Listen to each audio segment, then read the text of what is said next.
Good morning all of you. पिछली कक्षा में हमने फिजिकल फीचर्स ऑफ इंडिया में जो टॉपिक पढ़े थे वो द हिमालयन माउंटेन्स और द नॉर्थर्न प्लेन्स के बारे में पढ़ा था। आज हम इस क्लास में जो नेक्स्ट हमारे जो टॉपिक है फिजिकल फीचर्स ऑफ इंडिया के the peninsular plateau, the Indian desert, the coastal plains and the islands के बारे में हम पढ़ेंगे। तो चलते हैं, हम देखते हैं द पेनिनसुलर प्लेट्यू के बारे में। द पेनिनसुलर प्लेट्यू प्रायद्वीपीय पठार, जो पठारी भाग है हमारे साउथ इंडिया में जो पठार है, प्लेट्यू है, उसको हम प्रायद्वीपीय पठार के नाम से जानते हैं। तो इसके बारे में हम पढ़ते हैं। The peninsular plateau is A table land composed of the old crystalline, igneous and metamorphic rocks। ये जो मेज की आकृति वाला जो स्थल है टेबल लैंड का मतलब मेज की आकृति का ये पेनिनसुलर प्लेट्यू है। तो इसकी जो आकृति है वो टेबल लैंड है। ये बना हुआ है पुराने जो क्रिस्टलीय आग्नेय और रूपांतरित चट्टानें हैं उनसे ये बना हुआ है। Composed of the old crystalline, जो पुराने जो क्रिस्टलाइन है, जो इग्नियस है, रूपांतरित चट्टानें, आग्नेय चट्टानें, उनसे मिलकर ये पेनिनसुलर प्लेट्यू बना हुआ है।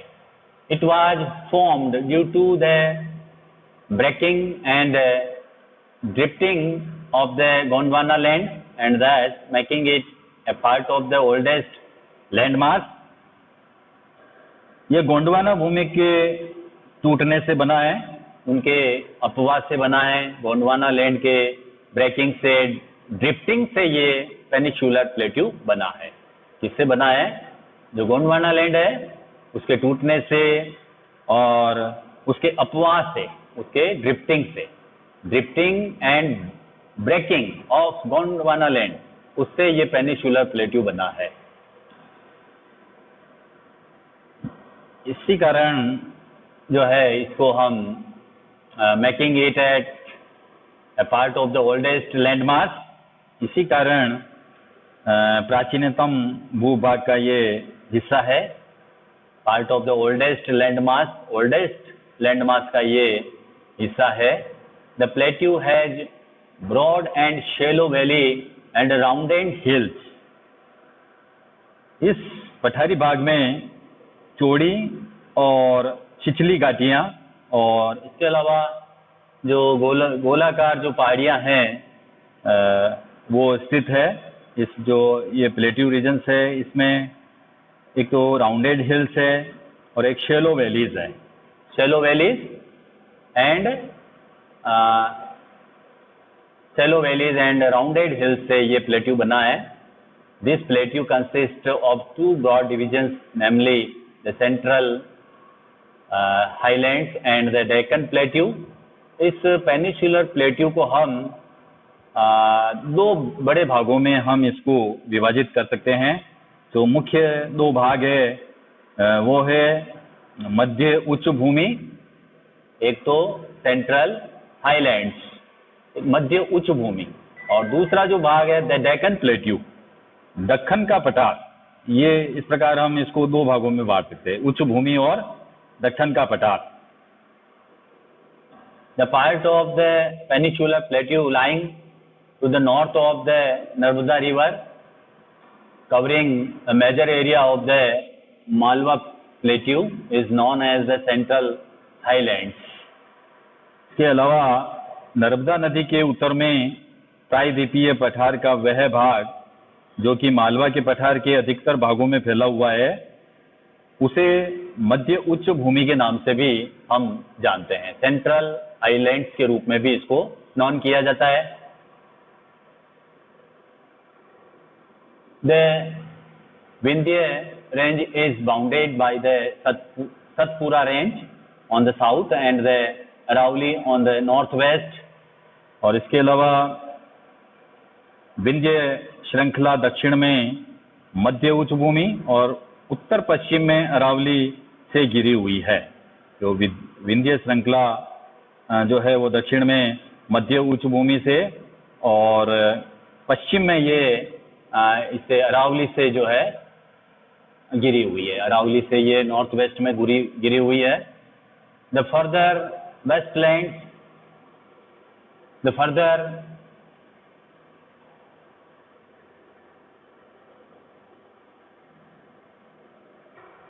westward extension gradually merges with the sandy and rocky deserts of Rajasthan।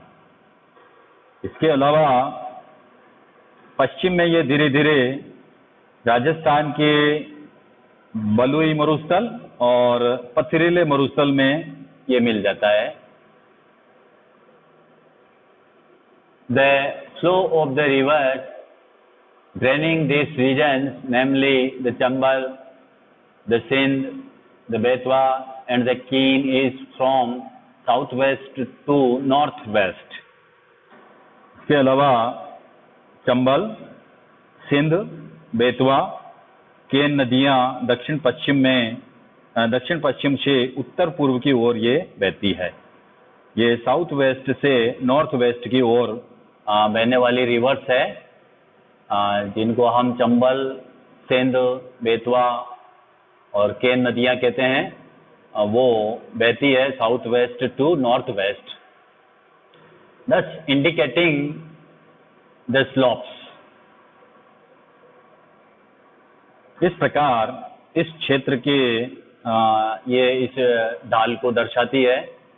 ये जो नदियां हैं ये इस प्रकार के रीजन्स का निर्माण करती है जो इंडिकेट करती है स्लोप को। The central highlands are wider in the west but narrower in the east. तो जो सेंट्रल हाईलैंड्स है, मध्य उच्च भूमि है, वो वाइडर है इन द वेस्ट। वेस्ट की तरफ ये चौड़ी है बट ईस्ट की तरफ ये संकड़ी है।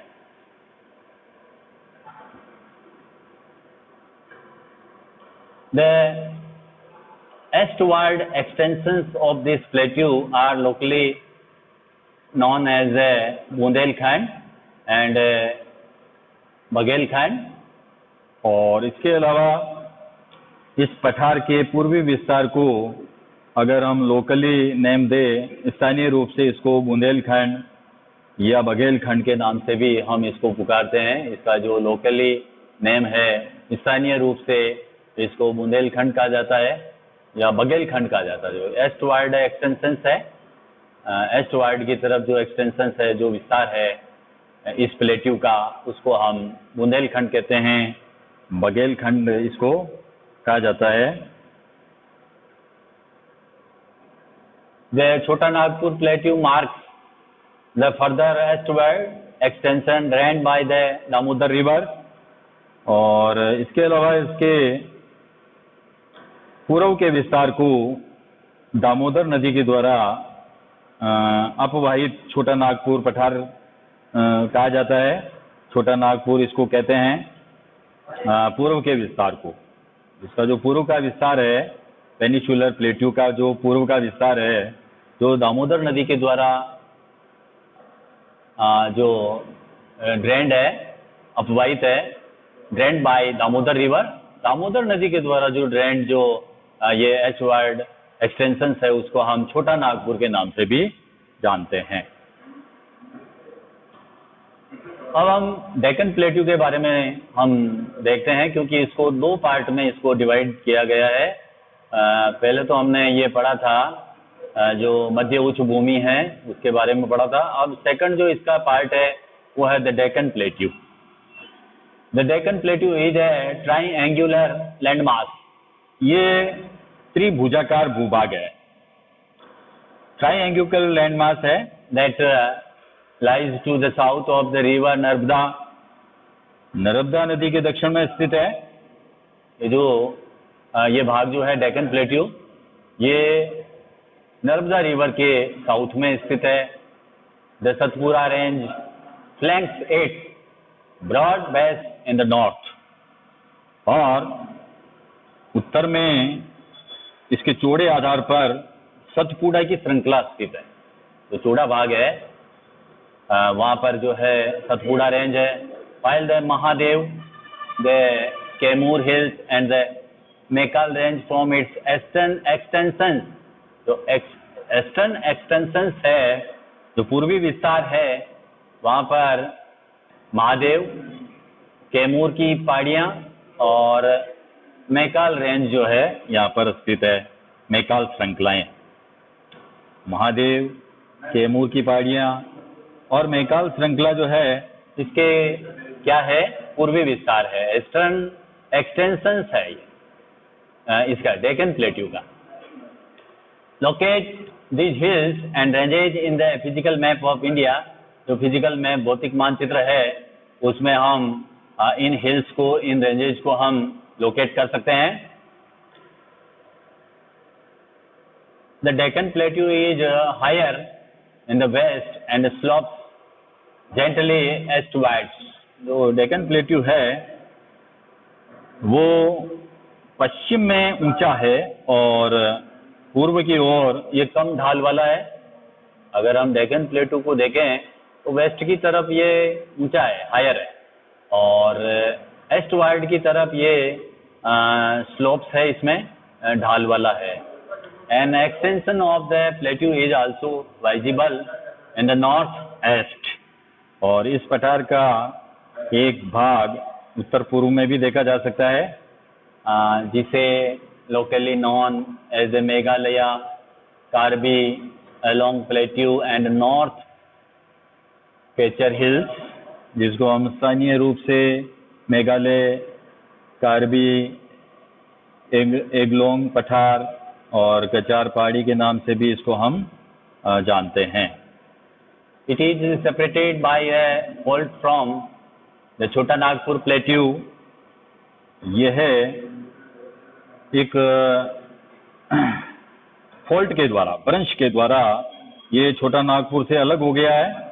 ये भ्रंश के द्वारा जो फॉल्ट है, फॉल्ट के द्वारा ये सेपरेट हो गया है छोटा नागपुर से।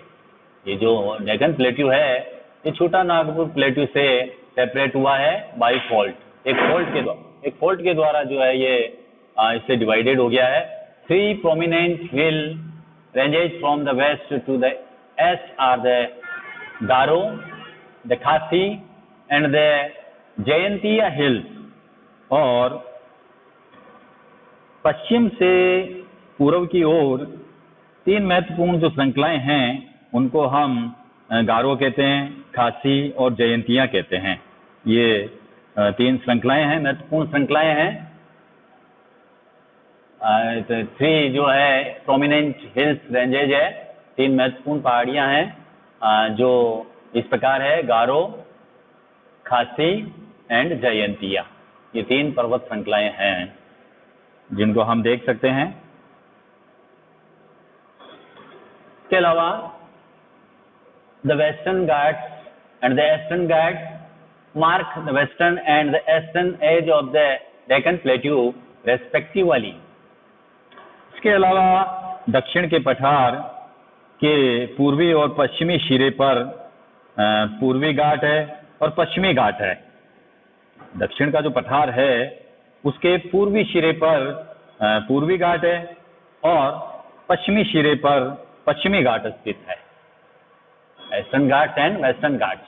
तो वेस्टर्न घाट्स वेस्टर्न मार्ग के ऊपर है और ईस्टर्न घाट्स जो है ईस्टर्न एज पर है। Western Ghats lie parallel to the western coast, और पश्चिमी घाट पश्चिमी तट के समांतर स्थित है। जो पश्चिमी घाट है वो किसके पैरेलल है? तो वेस्टर्न कोस्ट। वेस्टर्न कोस्ट के जो है पैरेलल ये वेस्टर्न घाट्स है। They are continuous and can be cross through passes only. ये सतत है, कंटिन्यूअस है और इन्हें केवल दर्रों के द्वारा ही हम पास कर सकते हैं, पार किया जा सकता है। केवल दर्रे के द्वारा हम इसको पार कर सकते हैं। Locate the Thar, Bhor and Palghat in the physical map of India. इसके अलावा जो हमारा फिजिकल जो मैप है उसमें हम बोर घाट को, पाल घाट को, उसकी जो लोकेशन है उसको हम लोकेट कर सकते हैं। The Western Ghats are higher than the Eastern Ghats. और वेस्टर्न घाट्स और ईस्टर्न घाट्स में आपके डिफरेंस आ सकता है, तो आपको यहाँ ध्यान देने वाली बात है कि वेस्टर्न घाट्स कैसा है और ईस्टर्न घाट्स कैसा है। तो वेस्टर्न घाट्स जो है वो ईस्टर्न घाट्स की अपेक्षा क्या है, हायर है, ऊंचे हैं। वेस्टर्न घाट क्या है, पश्चिमी घाट जो है पूर्वी घाट की तुलना में हायर है, ऊंचे हैं। Their average elevation is 900 to 1600 metre as against 600 metres of the Eastern Ghats. पूर्वी घाट के 600 मीटर की औसत ऊंचाई की तुलना में पश्चिमी घाट की ऊंचाई 900 से 1600 मीटर है। जो पश्चिमी घाट है उसकी जो ऊंचाई है वो ज्यादा है, वेस्टर्न घाट्स जो है ज्यादा ऊंचे हैं। आप देख सकते हो कि इसकी जो एवरेज एलिवेशन है वो 900 से 1600 मीटर्स है, अगेंस्ट 600 मीटर जो है वो ईस्टर्न घाट्स की है। यानी ईस्टर्न घाट्स जो है वो 600 मीटर ऊंचे हैं, जबकि वेस्टर्न घाट्स जो है वो 900 से 1600 मीटर तक ऊंचे हैं। तो आप डिफरेंस इसमें कर सकते हो कि वेस्टर्न घाट्स जो होते हैं वो हायर होते हैं देन द ईस्टर्न घाट्स के, यानी पश्चिमी घाट जो है वो पूर्वी घाट की तुलना में ऊंचे होते हैं। आगे देखते हैं, the Eastern Ghat stretch from the Mahanadi valley to the Nilgiri in the south. इसके अलावा पूर्वी घाट का जो विस्तार है महानदी घाटी से दक्षिण में नीलगिरी तक है, इसका जो विस्तार है पूर्वी घाट का। ईस्टर्न घाट का जो स्ट्रेच है, जो विस्तार है, वो from the Mahanadi valley to the Nilgiri in the south. South में ये महानदी घाटी से लेकर नीलगिरी तक जो है इसका एक्सटेंशन है, इसका स्ट्रेच है, ये फैला हुआ है। इसके बाद में the Eastern Ghats are discontinuous, ये इंपॉर्टेंट है, इसको हम अंडरलाइन कर सकते हैं। ये जो ईस्टर्न घाट्स है वो डिसकंटिन्यूअस है, यानी इसका जो विस्तार है वो सतत नहीं है, एक जैसा नहीं है, एंड इरेग्युलर, और इरेग्युलर भी है, and dissected by rivers draining into the Bay of Bengal. एक तो ये इस घाट का विस्तार सतत नहीं है, इरेग्युलर है, और बंगाल की खाड़ी में गिरने वाली जो नदियां हैं वो उसने इसको काट दिया है, डिसेक्टेड कर दिया है। बंगाल की खाड़ी में जो नदियां गिरती है, जो rivers draining into the Bay of Bengal, उसने क्या कर दिया है, डिसेक्टेड कर दिया है। किसको कर दिया है, ईस्टर्न घाट्स को कर दिया। तो ईस्टर्न घाट्स की ये फीचर्स है, ये एक डिसकंटिन्यूअस है, इरेग्युलर है, और क्या है, डिसेक्टेड है।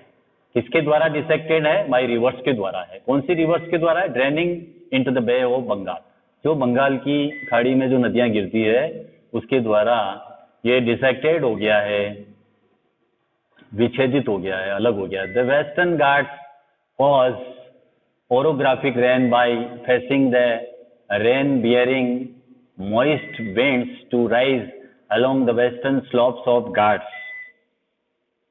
पश्चिमी घाट में पर्वतीय वर्षा होती है। ये वर्षा घाट के पश्चिमी ढाल पर आर्द्र हवा के टकराकर ऊपर उठने के कारण होती है। जो आर्द्र हवा होती है, जो मॉइस्ट विंड्स होती है, वो राइजेज होती है, और इस घाट्स के जो स्लोप्स है वहां पर ये रेन करती है, वर्षा करती है। यानी पश्चिमी घाट में जो पर्वतीय वर्षा होती है वो किसके कारण होती है, ये वर्षा घाट के पश्चिमी ढाल पर जो मॉइस्ट विंड्स होती है वो मॉइस्ट विंड्स पश्चिमी ढाल से टकराकर वहां पर वर्षा करती है। तो ये आपको ध्यान रखना है। The western Ghats are known by different local names. इसके अलावा पश्चिमी घाट को विभिन्न लोकल नेम से भी हम जानते हैं। the height of the Western Ghats progressively increases from north to south. पश्चिमी घाट की ऊंचाई उत्तर से दक्षिण की ओर बढ़ती जाती है। जो वेस्टर्न घाट्स है, वेस्टर्न घाट्स की जो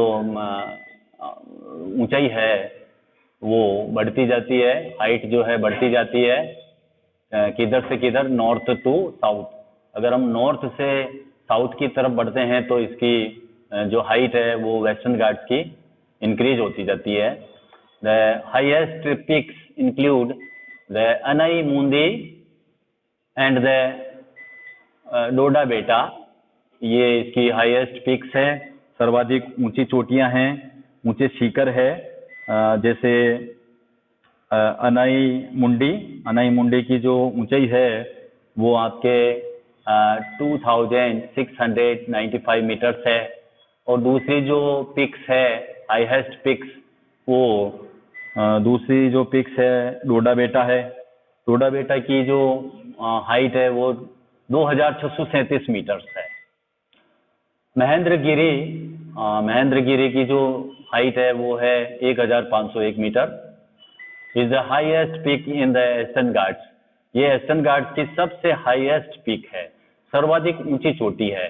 ये कौन है? महेंद्रगिरी की ऊंचाई कितनी है? 1501 मीटर्स। ये महेंद्रगिरी जो है हाईएस्ट पीक किसकी है? ईस्टर्न घाट्स की। जो पूर्वी घाट है उसकी सर्वाधिक ऊंची चोटी महेंद्रगिरी है।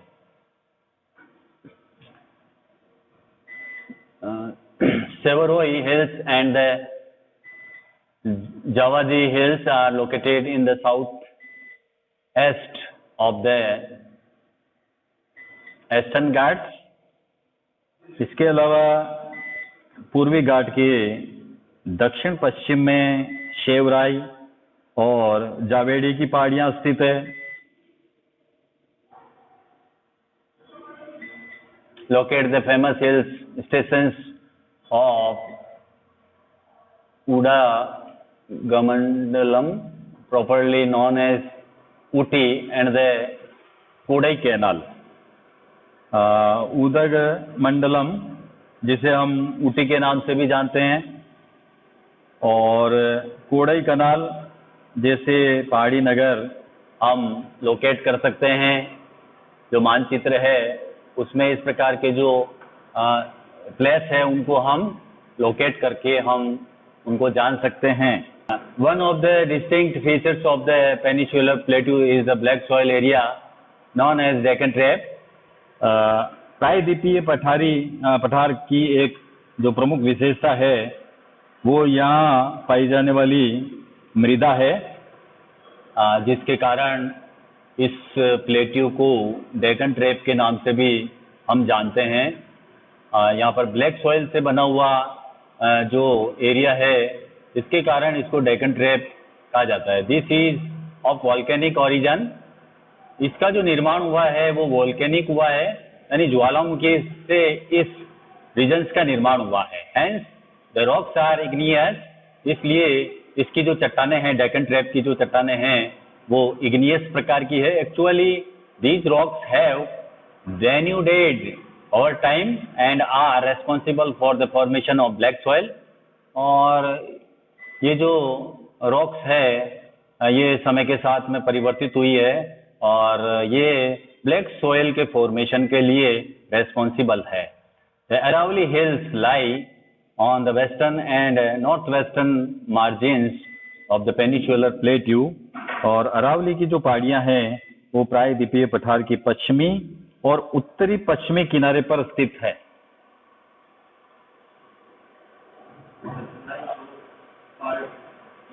These are highly eroded hills। ये बहुत अधिक eroded है यानी अपरदित है। and are found as broken hills। और खंडित पहाड़ियां हैं। ये जो अरावली की पहाड़ियां हैं ये eroded है और इसके अलावा ब्रोकन है। They extend from Gujarat to Delhi in a southwest northeast direction। और ये जो पहाड़ियां हैं, अरावली की पहाड़ियां, ये गुजरात से लेकर दिल्ली तक दक्षिण पश्चिम और उत्तर पूर्व दिशा में फैली हुई है। ये जो फैली हुई है अरावली की जो पहाड़ियाँ हैं, ये एक्सटेंड है south west to north east direction. ये पहाड़ियाँ दक्षिण पश्चिम और उत्तर पूर्व दिशा में ये फैली हुई है।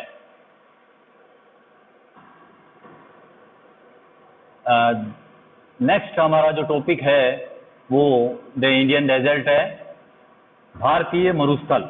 भारतीय मरुस्थल की क्या फीचर्स है वो हम देखते हैं। The Indian desert lies towards the western margins of the Aravali hills. Aravali पहाड़ी के पश्चिमी किनारे पर थार का मरुस्थल स्थित है। अरावली की जो पहाड़ियाँ हैं उसके पश्चिमी किनारे पर ये डेजर्ट स्थित है। इसको हम थार डेजर्ट के नेम से भी हम इसको पुकारते हैं।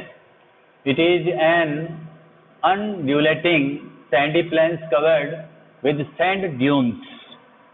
ये बालू के टिब्बों से ढका हुआ एक तरंगित मैदान है। ये कवर्ड है सैंडी प्लेन से और sand dunes, undulating sandy plains and covered with sand dunes. तरंगित आकृति का है ये। रेत के जो टिब्बे हैं उनसे ये बना हुआ है और तरंगित मैदान है।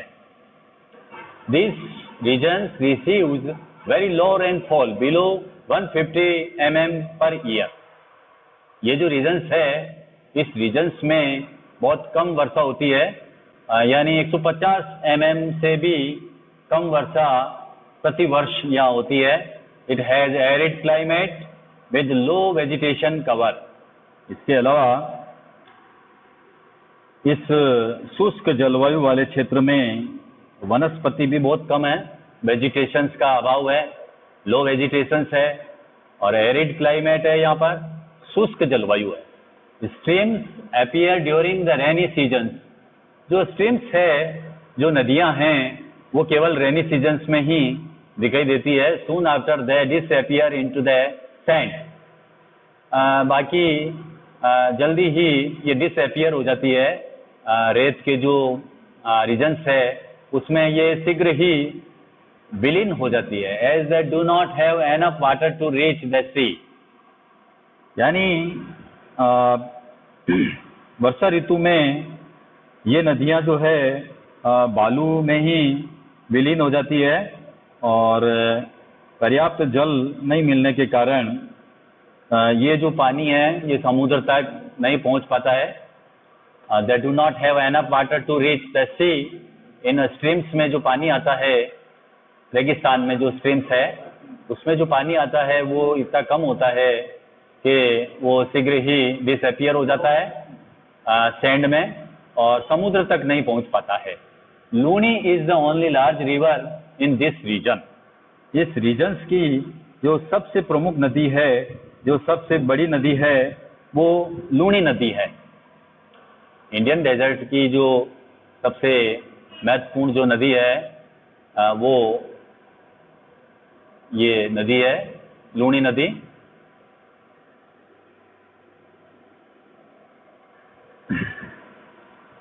बरकान, क्रिसेंट शेप्ड ड्यून्स, अर्धचंद्राकार बालू का टीला। बरखान हम कहते हैं जो अर्धचंद्राकार रेत के जो टीले होते हैं उनको हम बरखान कहते हैं। तो बरखान ये आपको वर्ड जो है एग्जाम में पूछा जा सकता है, बरखान किसे कहते हैं, what do you mean by barchan. तो आप बरखान में लिखोगे क्रिसेंट शेप्ड ड्यून्स। जो अर्धचंद्राकार जो बालू का टीला होता है उसको हम बरखान कहते हैं। Barchan cover large area but longitudinal dunes become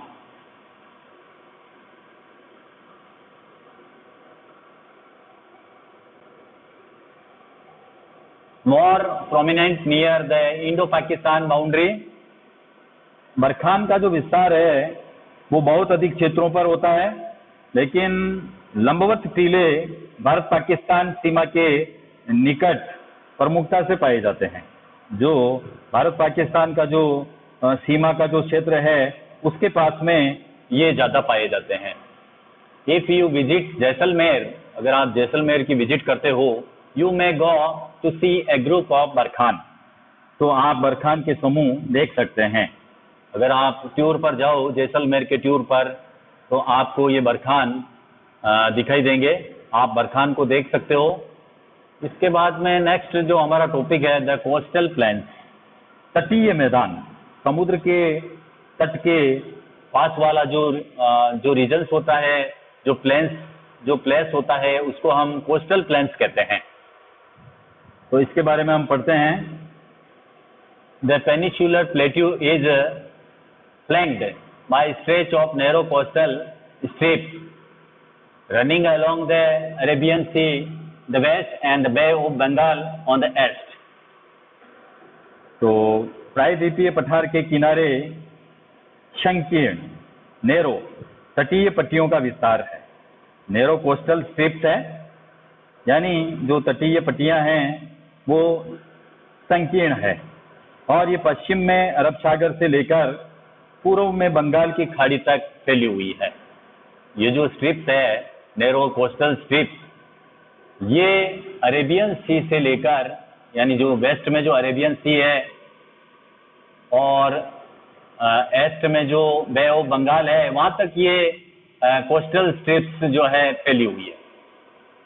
यानी ये जो ये स्ट्रिप्स है, ये जो तटवर्ती इलाका है, ये आपके पश्चिमी तट,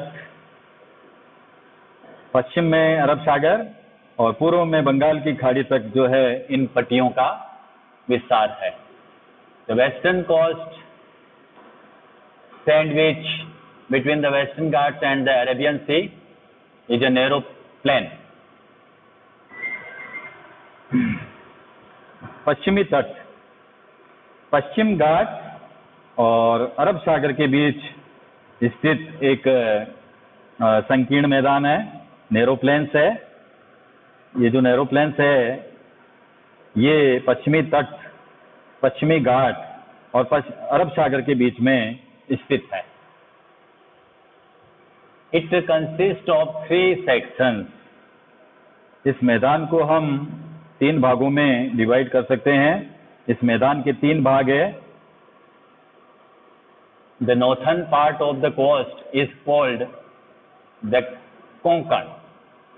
मुंबई गोवा, मुंबई से गोवा तक जो फैला हुआ है कोंकण का जो रीजन्स है, उसको हम कोंकण कहते हैं। ये तट के उत्तरी भाग को कहते हैं। तट का जो उत्तरी भाग है उसको कोंकण कहा जाता है।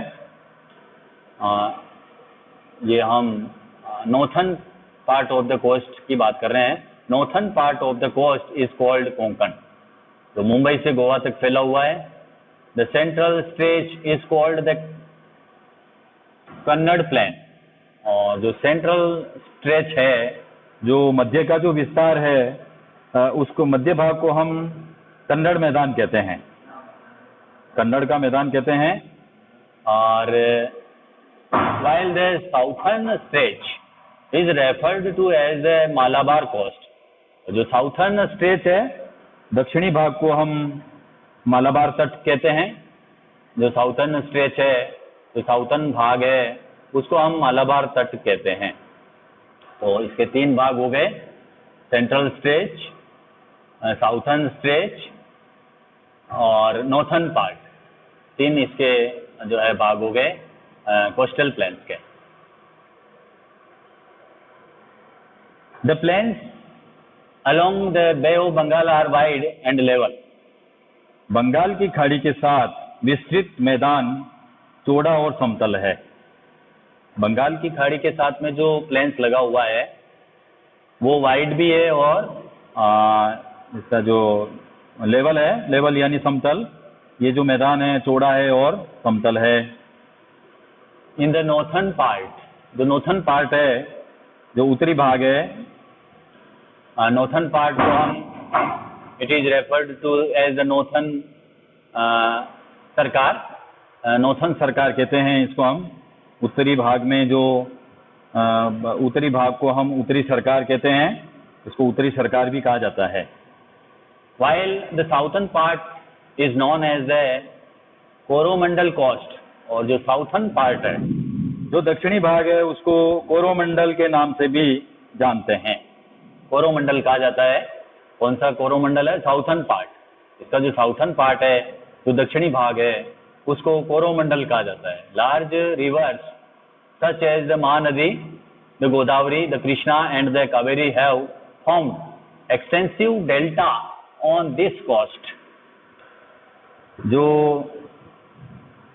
नदियां हैं, जिसमें महानदी, गोदावरी, कृष्णा, कावेरी, ये नदियां इस तट पर विशाल डेल्टा का निर्माण करती है। लार्ज डेल्टा बनाती है। लार्ज रिवर्स, महानदी, गोदावरी, कृष्णा और कावेरी, ये एक्सटेंसिव डेल्टा का निर्माण इस कोस्ट पर करती है। Lake Chilika is an important feature along the eastern coast. और चिल्का झील पूर्वी तट पर एक महत्वपूर्ण भूलक्षण है इसका। इस भूभाग पर चिल्का झील भी स्थित है। नेक्स्ट हमारा टॉपिक है द आइलैंड्स, द्वीप समूह। You have already seen that India has a vast mainland. ये आप पहले पढ़ चुके हैं कि भारत का मुख्य स्थल जो है वो अत्यधिक वास्ट है, अत्यधिक विशाल है। Beside this the country has 2 groups of islands. इसके अतिरिक्त भारत में 2 द्वीपों का समूह भी स्थित है। 2 द्वीप समूह हैं। Can you identify these island groups?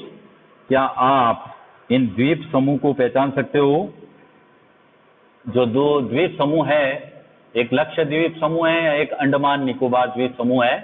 तो इस प्रकार जो है आप पिक्चर में देख सकते हो एन आइलैंड, ये द्वीप समूह है जिसके चारों तरफ पानी है और बीच का जो स्थल है वो लैंड है। इधर वाटर है चारों तरफ। तो इस प्रकार जो स्थलाकृति होती है उसको हम आइलैंड कहते हैं। तो 2 आइलैंड है हमारी इंडिया में, उसको हम लोकेट करते हैं। Locate the Lakshadweep island groups lying close to the Malabar coast of Kerala. Kerala के मालाबार तट के पास में लक्षद्वीप को आप जो है लोकेट कर सकते हो। जो लक्षद्वीप है वो केरल में जो मालाबार तट है वहां पर स्थित है, वहां पर इसको हम लोकेट कर सकते हैं। This group of island is composed of small coral island. ये जो द्वीप समूह बना हुआ है वो छोटे प्रवाल द्वीपों से बना हुआ है। Compose of small coral island, coral island से ये बना हुआ है। जो छोटे छोटे कोरल आइलैंड्स है उससे इसका कंपोज हुआ है। Earlier they were known as Laccadive, Minicoy and Amindive. और पहले इनको लक्कादीव और मिनिकाय और एमिन देव के नाम से भी जाना जाता था। इन 1973 1973 में there were named as Lakshadweep. इस द्वीप समूह का नाम 1973 में लक्षद्वीप रखा गया। पहले इनको अलग नाम से पुकारा जाता था, लेकिन बाद में 1973 में इसका नाम लक्षद्वीप रखा गया।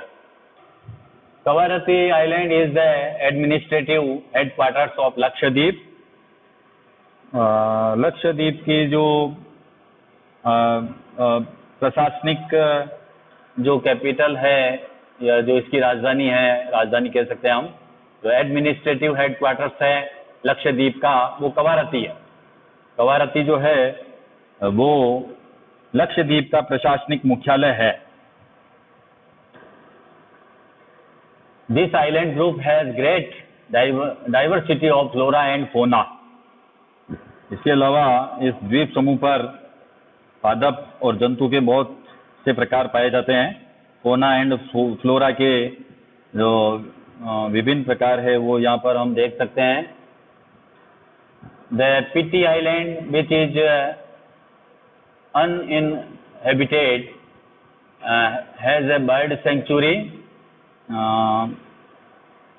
बर्ड सेंचुरी है, पक्षी अभयारण्य है इस द्वीप पर, जिसको बर्ड सेंचुरी कहा जाता है। बर्ड सेंचुरी यहाँ पर स्थित है। Now you see the elongated chain of islands located in the Bay of Bengal extending from north to south।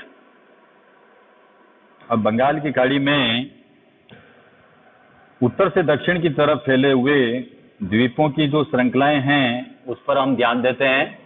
Now you see the elongated chain of islands की जो chain है जो लोकेटेड है bay of Bengal extending from north to south, जो उत्तर से दक्षिण की ओर फैली हुई है बंगाल की खाड़ी में, उनकी तरफ हम ध्यान देते हैं। These are Andaman and Nicobar islands. ये अंडमान और निकोबार द्वीप समूह है। They are bigger in size में ये बिगर है। ये द्वीप समूह आकार में बड़े हैं और इसके अलावा मोर न्यूमेरस एंड स्केटर्ड, संख्या में बहुत ज़्यादा है और ये फैले हुए हैं। स्केटर्ड है एंड न्यूमेरस है। अंडमान निकोबार द्वीप समूह में जो आइलैंड्स है, जो छोटे छोटे द्वीप है, वो न्यूमेरस है, बहुत अधिक संख्या में है, और स्केटर्ड है, फैले हुए हैं। The entire groups of island is divided into 2 broad categories.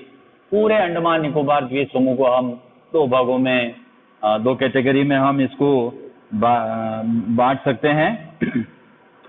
दो भागों में इसको बांटा गया है। The Andaman in the north में इसको अंडमान कहते हैं, and the Nicobar in the south, और साउथ में इसको निकोबार कहा जाता है। इट इज बिलीव्ड, ऐसा विश्वास किया जाता है, ऐसा माना जाता है कि that these island are an elevated portion of submarine mountains. ऐसा ये माना जाता है कि ये द्वीप समूह निमज्जित पर्वत श्रेणियों के शिखर है।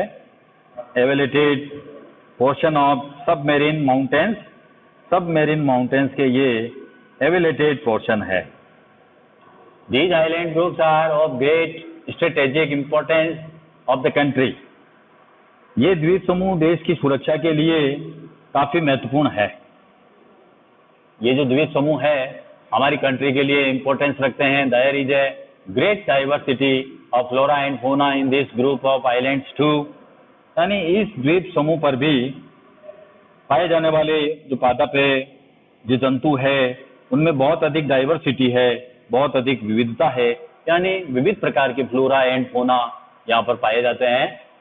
These islands lie close to equator and experience equatorial climate and has thick forest cover. ये द्वीप विषुवत वृत्त के समीप स्थित है और यहाँ की जलवायु विषुवतीय है और ये घने जंगलों से कवर है, घने जंगल है। ये यहाँ की जो जलवायु है वो इक्वेटोरियल है, इक्वेटोरियल क्लाइमेट है। इसके अलावा यहाँ पर जो है विषुवत वृत्त जो है पास में पड़ता है इसके।